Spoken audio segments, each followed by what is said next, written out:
Як ҳолам сипосу дуруд ба шумо мухлисони Барселонаи бузург. Мусаллам аст ки миёни шумо дӯстони азиз касе зодрӯз дорад ва агар чунин аст, муборакбодиҳои самимонаи маро бипазиред. Агар кори касе куҷои барор нагирифта бошад, маъюс нашавед. Ҳамааш хуб мешавад. Албатта, ҳар рӯз баҳор нест ки лола чинем, аммо баҳорам як рӯз нест ки лолачинӣ ба мо нарасад. Ҳатман лолаҳои орзуҳои худро имрӯз ё фардо хоҳед чид. Ана бо ҳамин ниятҳо нашри имрӯза ки аз топ хабарҳо нисбати Барселона иборат сар мекунем. Агар ин видео 1250 лайк гирад, даров видеои нав дар канал партофта мешавад. Ҳамаи чиз аз шумо вобастагӣ дорад бачаҳоча. Акнун позаи ёнбошро гирифта бошед, пас рафтем.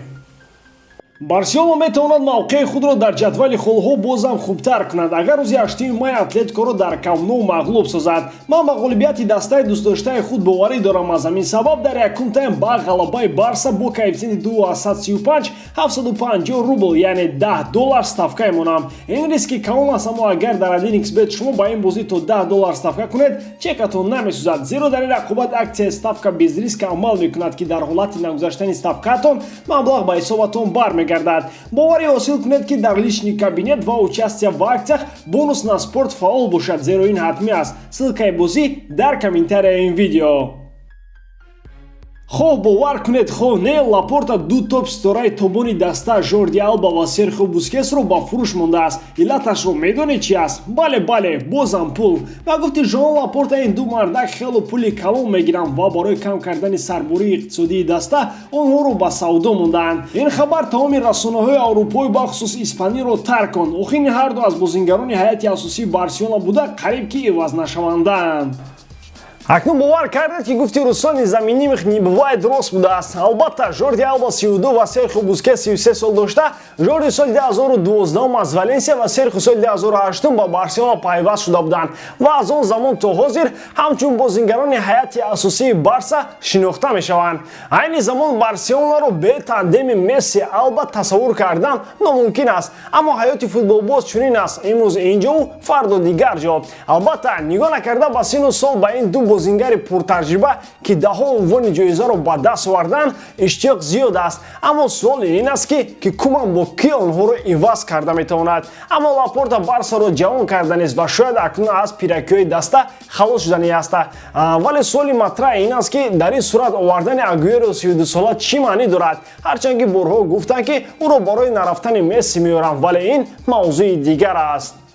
Ахиран тоқати Насир Ал-Хелайфи президенти ПСЖ тоқ шуду баробарияти Барселона ҳушдор дод ки Неймарро ба ҳоли худаш монанд. Ана дар ҳамин маврид ҳодисаи 2 моҳ пеш ба хотир меояд ки роҳбарияти ПСЖ ҳатто Мессиро пироҳани ПСЖро пӯшонида буданд. Тоҷикҳо як мақоли хуб доранд ки мегӯянд сӯзан аввал дар танаи худат халону баъд ба дигарон. Дар карданд ҷаноби Хелайфи дар вақташ ки пеш аз пода чанг намеандохтиву асабҳои Лапортаро бо бурдан овардани Месси намехарошидӣ. Ҳозир ба ҳузур аз пушти Рамазон мешидиву ифтор.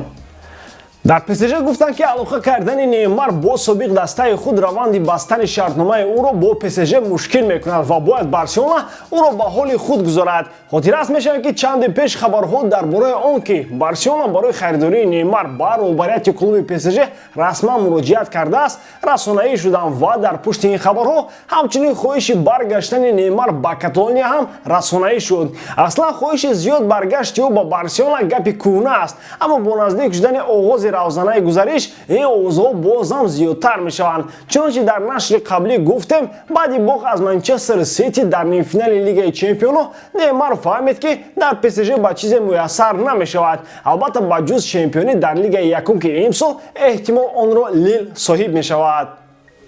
ҳанӯзам гапу калоча сари ҳамин Суперлига анҷом нашудааст. Охир чӣ гуна анҷом шуд ки то ҳанӯз 4 даста Ювентус, Реал Мадрид, Барселона ва Милан расман аз Суперлига хориҷ нашуданд. Федератсияи футболи Аврупо таҳдид дорад ки дастҳое ки Суперлигаро тарк намекунанд барои 2 сол аз ҳаққи ширкат дар мусобиқоти аврупоӣ маҳрум хоҳанд шуд. Бояд гуфт ки ин лоиҳа аз ҷониби президентҳои дастаи Реал ва Ювентус роҳандозӣ шуда, сараввол аз ҷониби як қатор топ дастаҳои Аврупо дастгирӣ ёфта, ҳамагӣ баъди як рӯз чанде аз ин клубҳо аз хориҷ шуданашон аз ҳайати он дарак доданд. Арсенал, Ливерпул, Манчестер Сити, Манчестер Юнайтед, Тоттенхэм, Челси ва Атлетико Мадрид аз дастаҳое буданд ки ин лоиҳаро тарк намуданд. Интери Милан ҳам наздик ба баромад аз он аст. Албатта ташкилоти футболи Аврупо завқманди идомаи ба гуфти бобои ғулом суду судбозӣ бо ин дастаҳо нест ва боварӣ дорад ки рӯзои наздик боз ду дастаи дигар ин лоиҳаро тар мекунанд ва дар ин сурат лоиҳа бо ду дастаи боқимонда ҳуқуқи юридикии худро гум мекунад. Дар навбати худ роҳбарияти ин 4 даста аз УЕФА тақозо доранд ки ба онҳо иҷозат бидиҳанд ки бе хориҷ шудан аз ин ташкилот лоиҳаро идома диҳанд. Аммо мавқеи ташкилоти футболии Аврупо чунин аст: хести ки ховӣ. Ба якбораги чанд дастаҳои топи Аврупо ки миёнашон Барселона низ ҳаст, иштиёқманди харидории муҳофизатгари марказии Наполи Калиду Кулибалӣ гаштанд. Дар ин бора Ла Газета делла Спорт менависад. Албатта ин хаборро дар сатҳи роҳбарияти Барселона ҳанӯз ягон хел шарҳ надоданд, аммо хомӯшиам маънои зиёд дорад. Кулибали соли 2014 аз генг ба Наполи гузашта чанд мавсим дар сатҳи олӣ бозӣ кард. Ана маҳз барои ҳамин Кулибали яке аз беҳтарин муҳофизатгарони марказӣ дар Аврупо дониста мешавад. Дар Барселона бошад бояд ҷойгузини Пикеро омода кунанд, зеро ӯ низ аз собиқадорони Барса мебошад. Ин сару садоҳо маънои онро доранд ки тобистони имсол бо эҳтимоли зиёд Самуэл Умтити Барселонаро тарк мекунад. Аммо бо наздик шудани равзанаи тобистона гуфти гапҳои бачаҳои гузари мо барои ин бозингари сенегали Тукмакани миёни топ дастаҳо сар шуда истодааст ва дар қатори Барселона Манчестер Юнайтед ҳам мехоҳад ки Кулибалиро дар ҳаёти худ бинад. Сержино Дест боз бо мушкилии по рӯбарӯ шудааст. Мавсими аввал барои бозингари амрикоӣ чандон мавсим бо барор набуд ва ӯ мунтазам лад мебардошт ва танҳо дар набудани Сержи Роберто ба майдон меомад. Гуфта мешавад ки Дест аз мушаки чорсари худ ранҷ мекашад ва дарди ӯ хело шадид шуда ӯро барои баромадан ба майдон дар бозиҳои Хетафе ва Гранада имкон надод. Аммо эҳтимол дар бозии Атлетико ба майдон ояд, зеро айни ҳол дарди пои худро чандон эҳсос намекунад. Тайбони даста нисбати лати бардоштаи ӯ дар ташвишанд ва мунтазам ӯро таҳти назорат доранд. Чанде пеш Роналд Куман шакли бозигузории Барсаро тағйир дод ки дар чунин ҳолат Дест боз ҳам имкони васеъ дар ҳуҷум пайдо кард, зеро аз пушти ӯ Оскар Мингеса бозӣ кард. Ин ҳолат дар бозӣ бо Реал Сосидад бар аъло мушоҳида мешуд ки дар ин дидор Дест голи аввалини худро дар ҳаёти Барселона зад.